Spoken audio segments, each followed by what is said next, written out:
des enseignes reviennent dans les centres-villes. Voilà, et on parle d'enseignes qui avaient quitté, même qui ne s'y étaient jamais installées plutôt. On parle de Decathlon, Darty, de Castorama, d'Ikea, qui étaient surtout, vous savez, en périphérie des villes.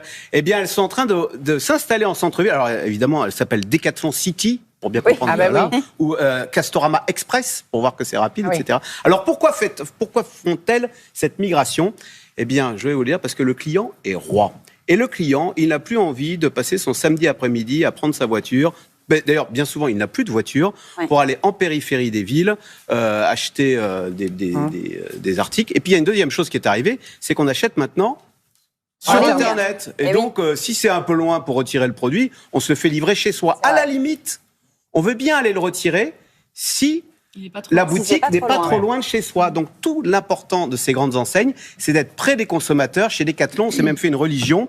Il faut être à moins de 20 minutes à pied de là où les consommateurs vivent. C'est pour ça qu'on se met là où il y a les gens maintenant. Oui, mais Axel, si on vous suit, les loyers en centre-ville, ils sont quand même beaucoup plus élevés qu'en périphérie. Alors ça, c'est le gros problème, le gros casse-tête. C'est comment être rentable. Alors du coup, c'est vrai que c'est des magasins beaucoup plus petits, mais dans lesquels on ne peut plus vendre toute la gamme. On ne peut plus vendre, notamment les produits volumineux. Alors, il y a quelque chose qu'on peut vendre et qui prend aucune place, c'est ce qu'on appelle les services. Bah tiens, on va vous réparer votre vélo, on va vous louer, je sais pas, une perceuse, etc.